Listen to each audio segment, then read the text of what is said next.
Paul Ryan.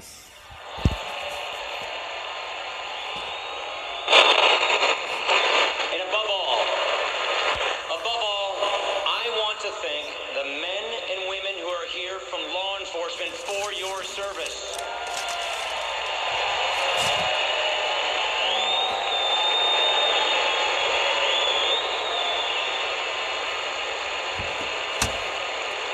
You know, standing up here again, it all has kind of a familiar feel. Students of trivia will recall that last time around I was your nominee for vice president. It was a great honor. It was a great honor even if things didn't work out quite according to the plan. Hey, I'm a positive guy. I found some other things to keep me busy. And I like to look at it this way.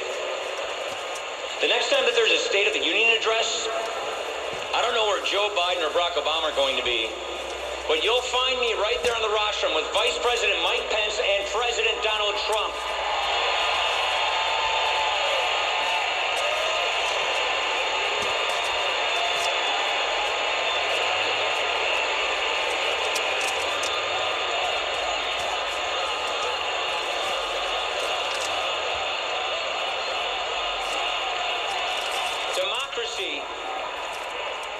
Democracy is a series of choices. We Republicans have made our choice. Have we had our arguments this year? Sure we have. You know what I call those? Signs of life. Signs of a party that's not just going through the motions, not just mouthing new words for the same old stuff. Meanwhile, what choice has the other party made in this incredible year filled with so many surprises? Here we are, at a time when men and women in both parties so clearly, so undeniably want a big change in direction for America, a clean break from a failed system. And what does the Democratic Party establishment offer? What is their idea of a clean break? They are offering a third Obama term brought to you by another Clinton. And you're supposed to be excited about that. For a country so ready for change, it feels like we've been cleared for takeoff and then somebody announced we're all going back to the gate. It's like we've been on hold forever, waiting and waiting to finally talk to a real person, and somehow we've been sent back to the main menu. Watch the Democratic Party convention next week. That 4-day infomercial of politically correct moralizing. And let it be a reminder of all that is at stake in this election. You can get through 4 days of it with a little help from the mute button. But 4 more years of it? Not a chance. Not a chance. Look. The Obama years are almost over. The Clinton years are way over. 2016 is the year America moves on.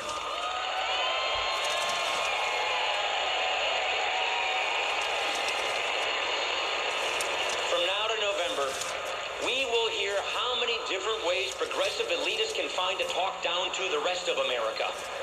To tell the voters that the Obama years have been good for you, that you should be grateful, and well, now it's Hillary's turn. Simple. The problem here is very simple. There is a reason people in our country are disappointed and restless. If opportunity seems like it's been slipping away, that's because it has. And liberal progressive ideas have done exactly nothing to help. Wages never seem to go up.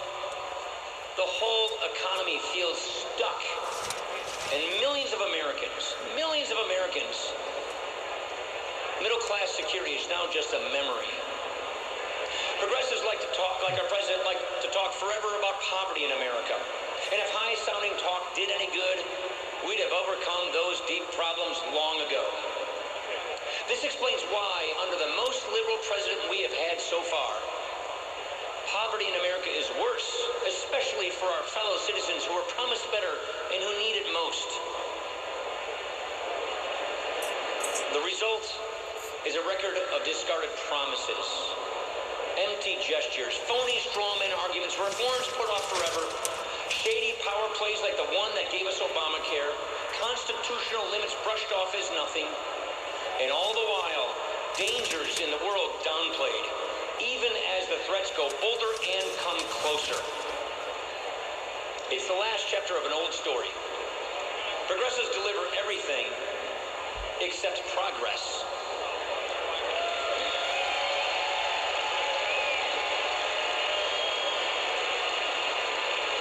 Yet, we know better than most. We know better than to think that Republicans can win only on the failures of Democrats. It still comes down to a contest of ideas, which is really good news, ladies and gentlemen, because when it's about ideas, the advantage goes to us.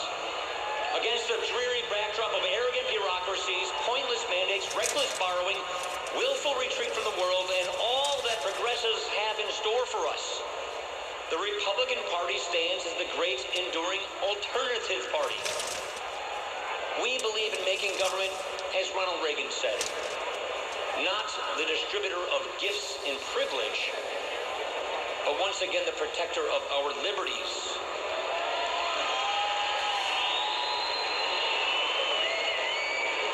Let the other party go on making its case for more government control over every aspect of our lives, more taxes to pay, more debt to carry, more rules to follow, more judges who just make it up as they go along. We, in this party, we are committed to a federal government that acts again as a servant, accountable to the people, following the Constitution, and venturing not 1 inch beyond the consent of the governed.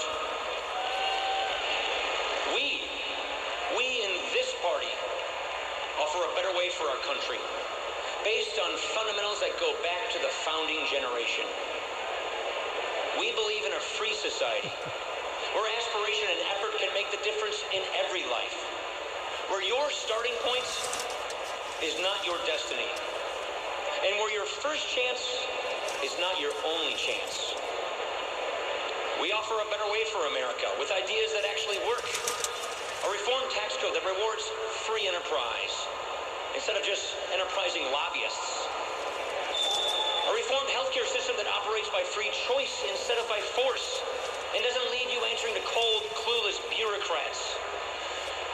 A commitment to a renewed commitment to building a 21st century military and giving our veterans the care that they were promised and the care that they earned.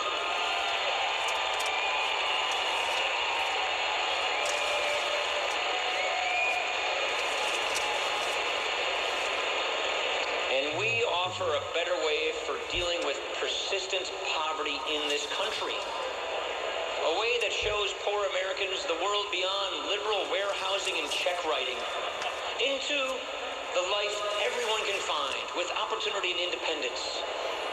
The happiness of using your gifts and the dignity of having a job. And you know what? None of this will happen under Hillary Clinton.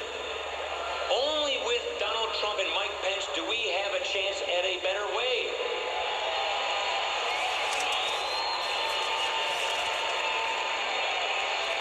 And last point. Let the other party go on and on with its constant dividing up of people. Always playing one group against the other, as if group identity were everything. In America, aren't we all supposed to be and see beyond class, see beyond ethnicity, or all these other lines drawn to set us apart and lock us into groups? Real social progress is always a widening of the circle of concern and protection. It's respect and empathy overtaking blindness and indifference. It's understanding that by the true measure, we are all neighbors and countrymen, called each one of us to know what is right and kind and just, and to go and do likewise.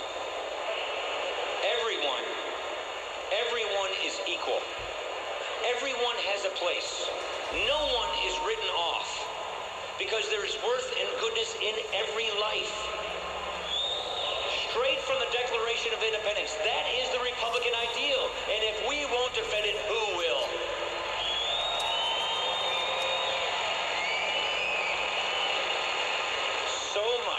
So much that you and I care about.